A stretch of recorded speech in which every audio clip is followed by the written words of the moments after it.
Good morning, my brothers and sisters. Welcome to Be With Me. We have a special episode today. I am with Pastor Knute Larson, who has instructed me to call him Knute for this, meaning no disrespect. And we're going to talk today about something that is near and dear to his heart.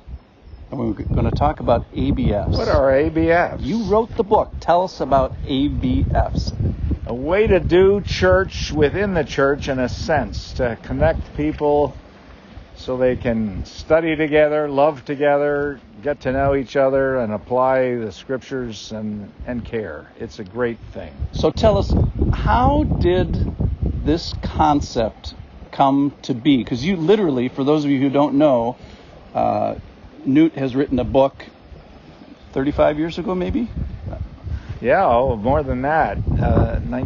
Anyway, I went to a church as pastor, and it was already 200 some, and they had classes with content and a president of the class, but no care happening, no especially discipleship or growth. So out of that, within a year, developed putting care together with fellowship, with love, with service, and, of course, the teaching. And we called them adult Bible fellowships instead of Sunday school.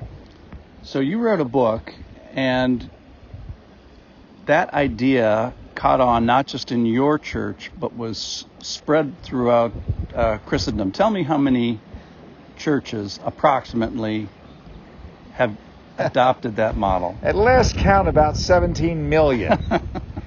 No, I don't know. E-Free took it all over their national collection of churches. Yeah. Grace Brethren did. And then I was at a granddaughter graduation in Baylor, Texas, and they had adult Bible fellowships at the church on Sundays. So thousands, and it really is used well. And a lot of people use it by other names.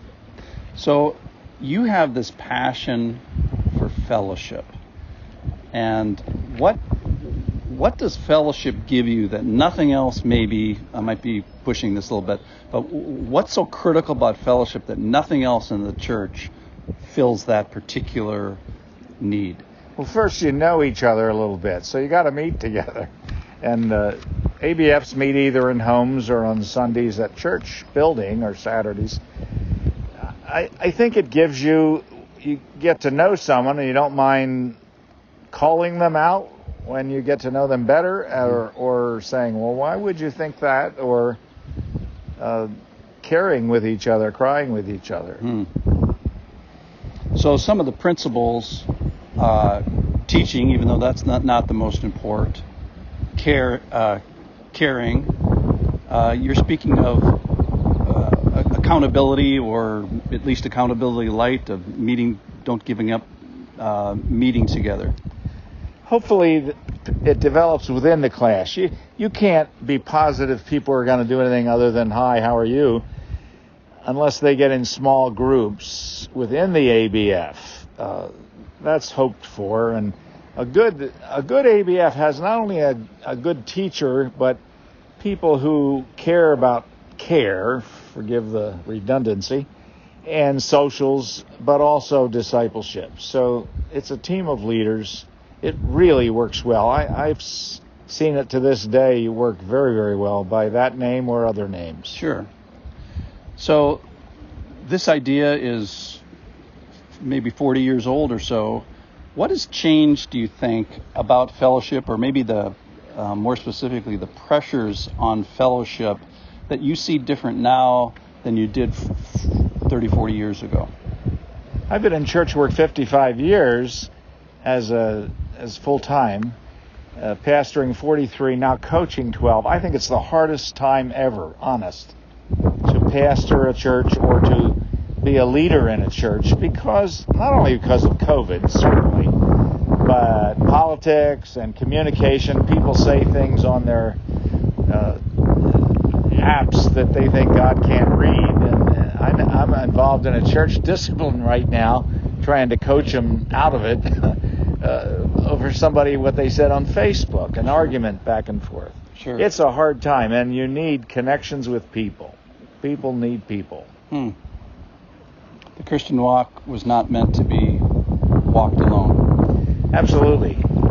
And not many men, I'm a man, you're a man, I think we knew that, but not many men are good at connections, and ABFs help that happen, couples too, of course, but that's the purpose of it. I love the idea, and it still works very well. And Mike, you're in one of the best ones I've ever seen.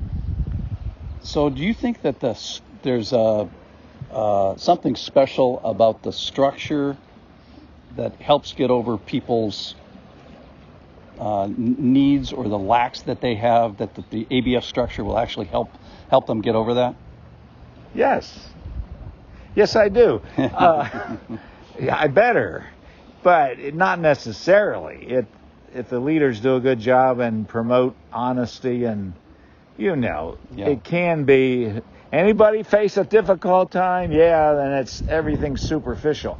But in the care groups and in the smaller circles of an ABF and in the manner of the teacher and the class leader, that's crucial. They got to be there not as Christian all-stars, but as fellow strugglers.